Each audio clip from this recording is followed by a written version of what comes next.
नमस्कार दोस्तों, मैं महिपाल सिंह लामरोर, सहायक आचार्य राजकीय विधि महाविद्यालय भीलवाड़ा आपका आज के इस ई व्याख्यान में हार्दिक स्वागत और अभिनंदन करता हूं। विद्यार्थियों, जैसा कि आपको विदित है कि हमारी वर्तमान ई व्याख्यान माला संपत्ति अंतरण अधिनियम 1882 को लेकर चल रही है और हम हमारी इस चर्चा के दौरान बंधक के बारे में कुछ जानने का प्रयास कर रहे हैं।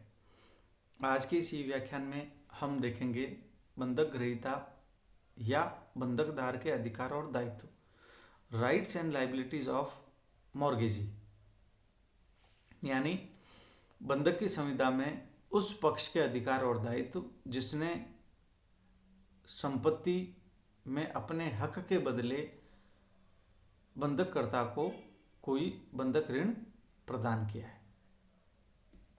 धारा 67 या सेक्शन 67 पूर्वबंध या विक्रय का अधिकार, राइट ऑफ फोरक्लोजर और सेल, अर्थात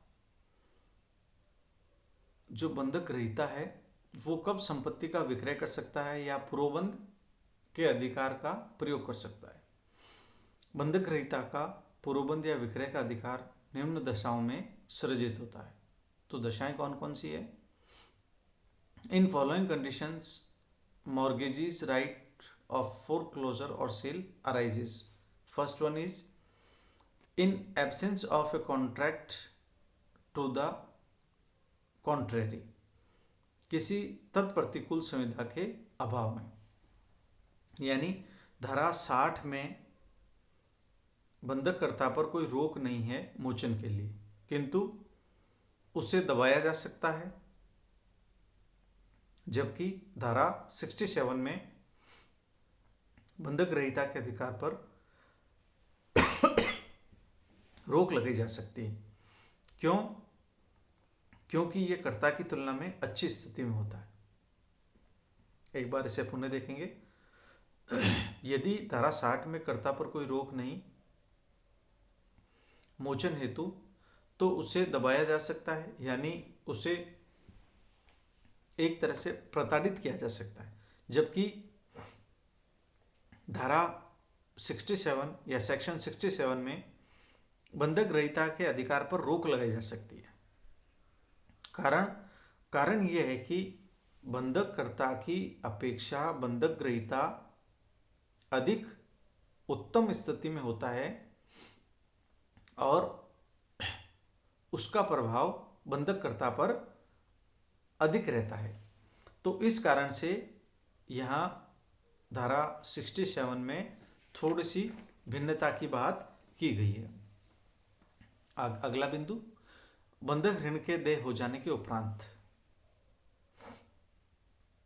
at any time after the mortgage money has become due, यानी जैसे ही बंधक ऋण का देय हो जाना निश्चित होता है, उसके तुरंत बाद ये अधिकार उत्पन्न हो जाता है। अगला बिंदु, बंधककर्ता द्वारा बंधक ऋण के संदाय करने से पूर्व, अर्थात देय होने के बाद और संदाय से पूर्व कभी भी। एक बार पुनः दोहराएं, बंधककर्ता द्वारा बंधक ऋण के संदाय से पूर्व, यानी जो बंधककर्ता है वो अपने बंधक ऋण का संदाय करे उससे पहले और उसके करने से पहले कभी भी बंधक ग्रहीता का यह अधिकार अस्तित्व में आ जाता है। अगला बिंदु है मोचन की डिक्री प्राप्त करने से पूर्व, यानी न्यायालय में वाद, तो मोचन की डिक्री से पूर्व यदि न्यायालय में वाद दायर कर दिया गया है तो उसमें मोचन की डिक्री के जारी होने से पूर्व कभी भी यह अधिकार प्रयोग में लाया जा सकता है। तो इस प्रकार हमने धारा 67 की चर्चा की और उसमें ये जाना कि पूर्वबंध या विक्रय का अधिकार कब अस्तित्व में आता है। तो हम इस चर्चा को आगामी ई व्याख्यान में आगे बढ़ाएंगे। तब तक के लिए धन्यवाद।